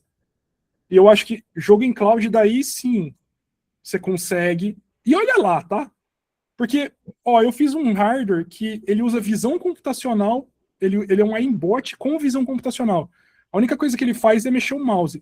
E ele usa uma câmera para olhar a tela. Então, tipo, se eu fosse, por exemplo, se fosse um jogo em cloud, eu poderia usar esse dispositivo que eu criei. Não ia dar certo. E não ia captar como cheat. Mas, enfim, é isso, né? A gente teve uma pergunta um pouco mais para trás também do Gabriel Nunes, bem interessante, que ele perguntou: e o Flipper One? Alguma novidade sobre o lançamento? E o Kite Booter Zero consegue fazer frente ao Flipper? Qual o M5, o Card Filter Zero? Isso. Cara, legal. O Flipper One eu não vi mais nada a respeito. Eu vi o desenho, eles modelaram com argila lá e fizeram um conceito do Flipper One. E eu tô lá no canal dos caras no Telegram. Não vejo muito, mas, cara, eu não vi nada. Se tivesse aparecido alguma coisa legal, se eles tivessem divulgado, provavelmente ia aparecer na minha timeline. Então tá meio morto, por enquanto. O Card Filter Zero, cara, eu gostei do. É que assim, eu sou meio suspeito para falar que os caras da M5 Stack são bem colega comigo, sabe? Então, tipo, eles sempre mandam coisas, sabe? Eles sempre me chamam para as coisas. Mas eu achei o Card Filter Zero um negócio muito legal. Porque vai ser maior a telinha, vai ter um foco em IA também, porque tudo hoje tem foco em IA. Mas, cara, vai ter display, vai ter HDMI port, vai ter RJ45, né? Vai ter uma rede ali. Cara, vai ter vários USBs. Então, cara, os I/O são muito legais e e usa um CM0. O CM0 é o Card Filter 0, mas é o Computer Module do Card Filter 0. Quando eles falam CM, por exemplo, eu tenho um dispositivo aqui que é o CM4. É o Computer Module da Raspberry Foundation, só que ele é pequenininho para caber ali num módulozinho. E é isso que vai equipar o Card Filter. Então, ele vai rodar o Debian, né? O Card Filter, ele vai rodar o Raspberry OS, se você quiser. Lógico, ele vai ter 512 de mega de RAM, né? 512 mega de RAM. Não vai ser um absurdo, mas eu acho que o legal do Card Filter Zero vai ser mais rodar numa interface mais simples, visualmente mais simples, e mais focado em terminal, em CLI. Aí eu acho que ele vai brilhar no CLI, sabe? Faz um bonitinho ali. E cara, ele vai ter uma IA. Só dele ter uma IA para gerenciar os recursos dele já vai ser legal. Porque vamos supor, você aperta o botão de microfone, você fala assim, faz um scan, usa o Nmap para fazer um scan no endereço de IP tal. E ele mesmo vai lá e ele mesmo faz. E tipo, no teu bolso. Cara, muito legal. Dá para fazer coisas bem legais para pentest, inclusive, e ele vai vir ele vai ser compatível com todos os caps e todos os hats. Então tem um Hacker Cap que vai ser lançado agora, que ele tem CC1101, que é o sub-gigahertz, e ele vai ter um módulo de NFC RFID também. Ó, eu acho que vai ser legal, cara, na minha opinião. Já bateu o Flipper faz tempo. Assim, na minha opinião. Boa. O Jonathan tá perguntando se vai para Absalde, Júlio. Cara, não vou dessa vez. Eu falei que assim, eu falei pro pessoal que eu tinha submetido para ir o Sheriff. Aí eu falei pro pessoal, ó, se minha palestra bater na só que é que eu já tinha palestrado no ano passado, na Shadow Sheriff. Aí eu falei, se aceitarem minha palestra esse ano, eu vou, senão eu não vou. Aí não aceitaram esse ano. Então eu vou ficar por aqui mesmo, dessa vez. Cara, eu tô muito cheio de coisa pra fazer, então foi até bom, o pessoal não... Cara, os caras me fizeram um favor não aceitando, porque senão ia me ferrar, pá. Ia me ferrar pra dar conta de tudo. Boa. Mas, Que... pessoal, quem puder ir na Bsides, cara, vale muito a pena. Quem puder ir na Bsides, vá na Bsides. É um dos eventos que sobrou aí, um evento que sempre foi muito bom, e um evento que sobrou na área, né? Eu acho que é o Anquises e mais um pessoal que tá organizando ainda, então, putz, cara, vá sim que vale muito a pena e tem muita gente boa lá. Boa. Espero que tenha Hackers to Hackers também no final desse ano, né? A gente esperou bastante e acabou não Espero tem. que tenha H2HC esse ano, cara. E acho que, para finalizar, a gente viu mais uma pergunta aqui no chat do Vitor Daniel Souza. Existe um sistema de packs nesses hardware de hacking? E atualizações, customizações? De qual? Acho que ele comentou aqui também, acho que foi um comentário de uma outra pessoa, acho que foi do Joab Emanuel. Ele falou, Julião, o que você acha de usar a placa de vídeo como uma rota de implantação? Teve essas duas Cara, perguntas. é interessante, mas eu nunca vi nada que usasse a placa de vídeo para algo. Tô pensando agora, talvez um firmware malicioso na placa de vídeo. Tem que ver se é possível fazer. Vou dar uma pesquisada, cara, mas é uma coisa legal, porque é via DMA, né? Só que você teria que meio que fazer um envenenamento do supply chain. Você pega a placa de vídeo, muda para um firmware, só que a placa de vídeo se pá tem firmware assinado. Então você teria que fazer o bypass de um firmware assinado, aí colocar um firmware malicioso dentro da placa de vídeo, daí talvez você conseguiria manipular alguma coisa ali. Mas é bem complexo. Provavelmente tem que pesquisar se tem alguma coisa a respeito já. Assim, porque eu nunca vi a respeito. Mas legal, uma ideia boa, ideia interessante. Ô, Júlio, tem mais duas perguntas que você acha que daria para responder? Por mim, sim. São essas duas? Ver por vocês, Não, por mim tá não, tranquilo. vocês não, por a gente tudo bem, por aqui Tá. também. Pra mim tá tranquilo. Só para não pegar também muito do seu tempo de Sem vocês. problema. Sem problema. É que foi tão boa tal que o pessoal está Que engajando legal. bastante. Fico feliz. Ó, o Heitor ele mandou aqui, ó. Durante sua apresentação, eu me lembrei imediatamente da cena brasileira que desbloqueia de consoles da geração, do PS2, Xbox, GameCube. Hoje em dia a gente tem até o Switch, hoje em dia tem Switch liberado, né? Sim. Na época tinha mod chips como Matrix Infinity do X2 e vai DC, muitos deles instalados em bancadas improvisadas, ferramentas simples. Minha pergunta é: qual a sua análise técnica e histórica sobre aquela cena no Brasil? Cara, eu ainda não era ligado muito em hacking na época, porque eu era mais novo. No Play 2, eu não tive o Play 2, mas eu tenho um Play 2 aqui com mod Matrix. Eu tenho com chip Matrix aqui, um PS2. Eu sempre gostei muito de mod chips, eu sempre achei muito legal. Eu sei mais ou menos como começou o primeiro desbloqueio do PlayStation 1, porque começou no PlayStation 1 o desbloqueio, né? E era incrível, porque era um chipzinho...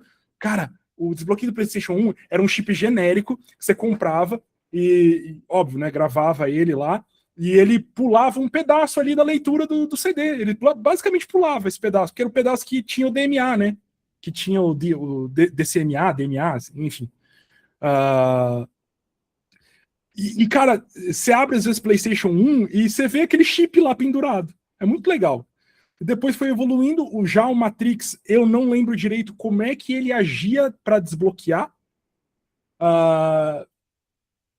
Mas eu lembro, por exemplo, do Xbox, que tinha o Reset Glitch Hack. E o Reset Glitch Hack é um Fault Injection. E usar o Reset Glitch Hack. Tinha alguns Xbox. Eu lembro do Kamikaze Mod do Xbox também, que você tinha que furar o chip do Xbox num determinado local. Você precisava furar ele, que daí ele quebrava uma... Acho que cortava um determinado local do microcontrolador, mas você furava o chip, cara. Por isso que chamava kamikaze. Porque se você errasse o lugar de furar, você acabou, não tinha mais Xbox 360, no caso, né? E o mod do Switch, eu vi o Fuseguilé, que foi a Keiichi Tenkin que fez, e eu tenho um Switch desbloqueado via mod. Eu mesmo instalei o mod.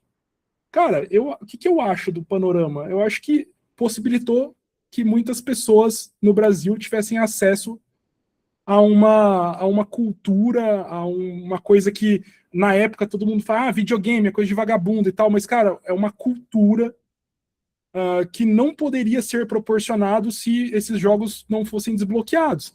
Eu não tô incentivando ninguém a desbloquear. Eu tô falando aqui, na minha visão, naquela época, ainda mais aqui no Brasil, e o Brasil passou por reserva de mercado nos anos 80, não tinha computador aqui. Você tinha que fazer umas cópias meio vagabunda. Inclusive, eu tenho uma cópia vagabunda um TK, eu tenho um CP200S ali, que é uma cópia vagabunda de um Sinclair, né? Ou de um TK-85, não lembro. Era um computador dos anos 80, mas como tinha reserva de mercado aqui, eles tinham que fabricar aqui. Ficava meio ruim. E ele roda Basic, ele só roda Basic, é só isso. É só um interpretador Basic. E pro videogame, cara, era basicamente você ter acesso. Eu tinha um PlayStation 1, eu não tive o 2, mas eu tive o PlayStation 1 e tive o Super Nintendo. Eu lembro que o Super Nintendo, cara, eu tinha 3, 4 fitas, que era o que dava. E mesmo assim tinha fita pirata de Super Nintendo, mas era muito mais caro. A hora que chegou o PlayStation, cara, você comprava na barraquinha, você pagava R$5, R$10 em 3. E na época não era barato, mas, cara, um jogo original de PlayStation aqui no Brasil, nem tinha, na verdade. Um jogo original de PlayStation aqui no Brasil custava 150, 160 reais, 200 reais. Era um salário mínimo, velho. Era um salário mínimo. Teu pai nunca ia comprar um jogo para você original, de jeito nenhum, cara. Não tem como. Então, toda uma geração teve a oportunidade de ter acesso ali a um tipo de cultura que na época ninguém achava que era cultura, mas hoje atua aí da mesma forma que um cinema, da mesma forma que um teatro, da mesma forma que, enfim, né, um livro, que uma obra de literatura. E hoje a gente tem aí, eu gosto muito de videogame, sempre gostei muito, e no final das contas eu acabo gostando mais de quebrar o videogame, desbloquear o videogame, alterar, modificar a firmware de videogame do que eu passo muito mais tempo fazendo isso do que jogando, né? E é isso, cara. É isso. Boa demais. A última que eu tô vendo aqui no chat então foi do Breno, um membro da Liga aqui, tá perguntando: faz sentido o bloqueio da Anatel para Flipper, visto que há gadgets similares ou melhores que eles não se importam? Não, nunca fez sentido. Não é questão de fazer sentido, é a questão de que o Flipper estourou, todo mundo conhece o Flipper, tipo assim, se você perguntar pro teu tio, ele conhece. Se você falar assim, ô tio, você viu aquele bagulho ali que faz isso? Ele sabe. E daí, qual que é o receio? Isso aconteceu com o Rubber Duck aqui no Brasil também, numa época. Não dava para importar, não tinha como. Eles não deixavam. E aconteceu do mesmo jeito. E nem tinha a ver com a Anatel. O Rubber Duck não tem nada a ver com a Anatel. Se o dispositivo ele tem a capacidade de, assim, se eles entendem que esse dispositivo ele tem a capacidade de lesar a, a população, eles podem simplesmente não deixar entrar. Saca? É isso. E é isso que aconteceu. Então, tipo, eles verificaram e falaram assim, tá, esse negócio tem o potencial de criar muito problema, de dar muito trabalho e de dar muita despesa para os cofres públicos, porque vai ter um monte de gente roubando carro. Porque, assim, no final das contas, mano, dá para abrir o carro mesmo, saca? Só que tem diversos outros, só que tem diversas outras maneiras de roubar carro. Só que eles ficaram com medo de que aquilo ali estava tão fácil que ia incentivar as pessoas a roubar o carro, a fazer essas coisas, a clonar coisa. E daí tinha uma época que tinha um povo que falava que o Flipper clonava cartão. E óbvio que não, né? Não existe isso. Eu acho que você talvez pode me corrigir, mas eu lembro que na época, não sei se era um outro dispositivo, mas que estava estourando bastante, principalmente TikTok, as redes sociais assim, de vídeo, né, de Reels, né? Era utilizando na praia para bloquear a caixa de som, né? O pessoal começou a utilizar, além que teve uma repercussão bem grande por causa também. disso. Também, mas daí Mas daí nem era o Flipper, né? Aí nem era o Flipper. O Flipper. Para você usar o Flipper para bloquear a caixa de som, você precisa de um NRF24. É um chip que o Flipper não tem. Então você precisa de uma mod, de uma devboard em cima, que tem a NRF24. E o Flipper não tem isso por padrão. Agora tem um pessoal que faz, tipo, custom made com 4 NRF24 para gerar o máximo possível ali. E tem para vender. Só que assim, o governo não tem como. Ele não vai proibir todos, não tem como proibir. Tipo assim, eles proibiram o Flipper porque o Flipper foi o que se destacou e rompeu a bolha. Mas, obviamente, tem hardwares que são muito mais problemáticos que o Flipper. Né, eu conheço hardwares, tem um que chama, eu não sei, eu nunca usei, mas eu lembro de um que chama Pandora Box. E ele meio que tem um monte de assinatura de carro para abrir. Tipo assim, ele sabe como abrir determinados modelos de carro. E outra coisa também, o pessoal faz CAN injection, ou o pessoal pega o módulo, né? O pessoal faz CAN injection, ou o pessoal pega um módulo, a ECU do carro, modifica a ECU para ligar, para dar partida na mão, e vai lá e arranca a ECU original e coloca outra. Depende do carro. Tem uns carros que roubam muito mais, tem uns carros que tem um seguro muito mais caro, justamente porque a concessionária deu essas palas, tipo Hilux, tá ligado? Hilux é uma pala gigante. Porque o módulo da Hilux, o ECU da Hilux fica embaixo do porta-luva. Você tira o porta-luva, pega o módulo, arranca o módulo, coloca um módulo falso, seu, né, modificado, e você liga a Hilux. É isso. Aí, tipo, você bypassou todo o sistema a chave tem o imobilizador, né? Você bypassa o imobilizador da chave. E o CAN injection também, se você manjar certinho, você joga ali no próprio CAN. Olha o que os caras fazem, mano. Os caras tiram o farol, os caras pegam os fios do CAN do farol, porque tem os farol inteligente, então o CAN bus passa pro farol. Aí os caras pegam, injetam, e daí eles sabem qual é a sequência de ligar o carro, de desbloquear o carro e ligar o carro. Aí ele dispara a sequência via CAN bus, e daí ele abre o carro e liga o carro. Pelo farol. É foda. Mas para fazer isso, você tem que manjar muito, né? E estudar muito. Aí tem gente que usa para roubar carro, mas beleza. Vai do gosto. Na verdade, o cara que desenvolveu essa técnica, ele obviamente não tá roubando o carro, saca?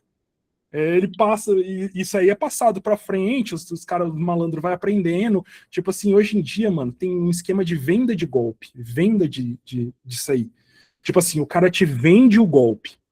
O cara fala assim, mano, eu vou te vender um jeito de roubar a Hilux. Aí o cara vai lá, ele dá pro vagabundo roubando uma Hilux na rua. Próximo vídeo do canal, é verdade.